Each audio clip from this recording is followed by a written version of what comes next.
Hey, you made it. Come on in and join me where I share stories about my reluctant and courageous journey into understanding and identifying my emotions. I'm Angela, and this is me making sense of myself.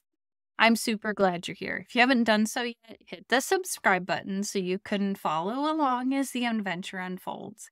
And if you love this podcast, share it with your friends.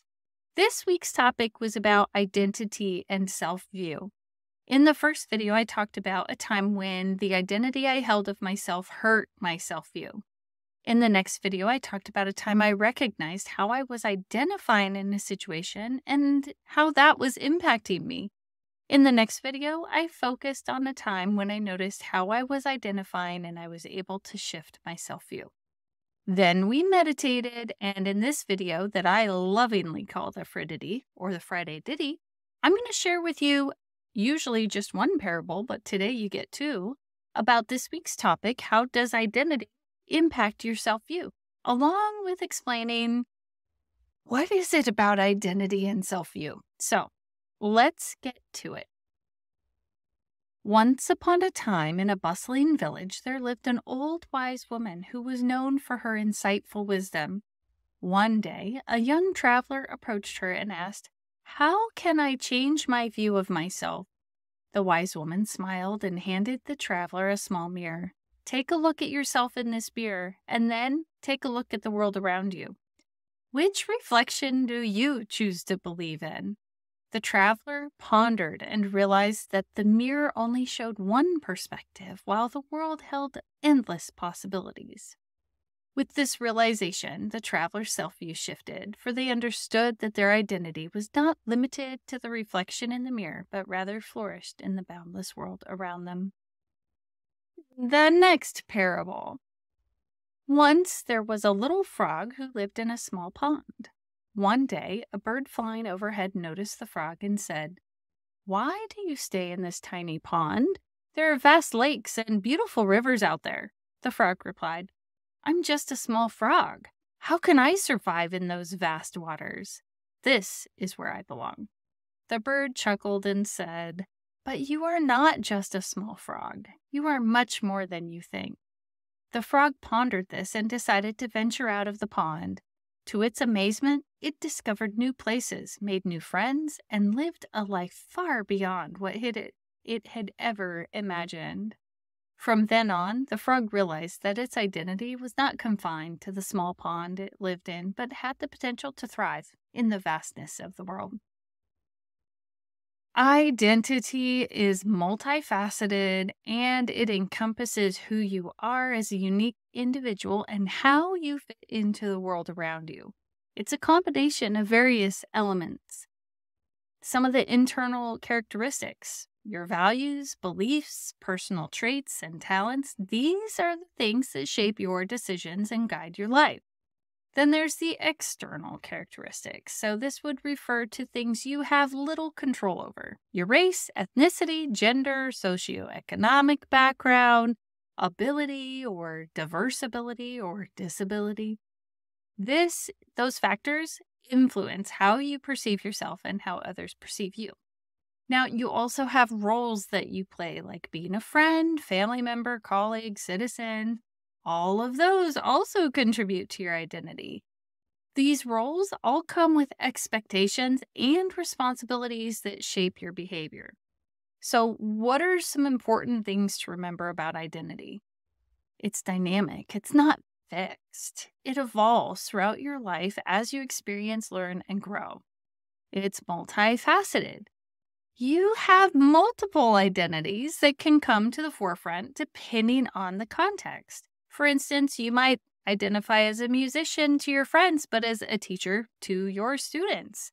You might be an artist or a surfer or an IT person or all of those things together. So our identities are shaped by the interactions that we have with others and the communities we belong to. Exploring your identity is really important to self-discovery. It helps you understand what matters most to you and what kind of person you want to be and how you want to navigate the world. What about self-view? Well, self-view refers to how you see yourself encompassing your thoughts and feelings about your characteristics and abilities. It's the mental image that you create of yourself, and it's influenced by various factors.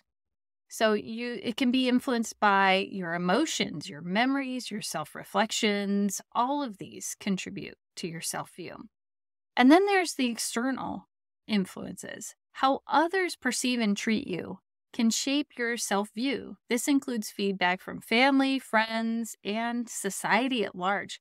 Believe it or not, even shows and books and movies, the things you listen to, all of those things can impact your self-view. So I'm one of those people. I do believe that comparison makes us is the thief of joy. And we often compare ourselves to others, which can influence our self-view positively or negatively. So if I'm comparing my best self to your worst self, I might feel great. But if I'm down in the dumps and I go surfing on social media and I'm comparing my worst self to your best self, that's going to really hurt me. So it's closely also related to your self-image. Your self-image is that mental picture you have of yourself, how you believe you look, if you believe your physical appearance is good, things like that. It can also be impacted by your self-esteem. So how much you value and appreciate yourself. Now, there are some important things to remember about self-view. It can be inaccurate, kind of like in the video where I talked about my disability, where I thought I absolutely had no value. Our self-view isn't always objective. We may focus on flaws or overlook strengths. It can be fragile. Negative experiences or criticism can totally damage your self-view. This is why when we talk about racism or judgments that we make about different people who have different identities, disability, this is why the disabilities, the ADA came around so that, some of these things that they could help control for some of these things so that everyone could participate in society. Now, you can also develop a more positive and realistic self-view through self-reflection, positive affirmations, focusing on your strengths, and I highly recommend meditation because that there is something that happens when you become more self-aware. Having a positive self-view is important for mental well-being. It fosters confidence, resilience, and the ability to form healthy relationships. In closing, in this podcast, I aim to guide and help you see the tricks inside of identity and self-perception to set your mind free from deception. So join me on this profound quest to understand and be your best. I'm Angela, and this is where we make sense of ourselves with care.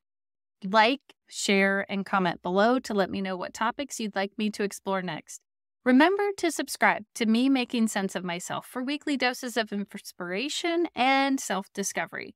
If you have a question, send it over. I'll answer it. Let's do this together. I'm Angela, and this is Me Making Sense of Myself.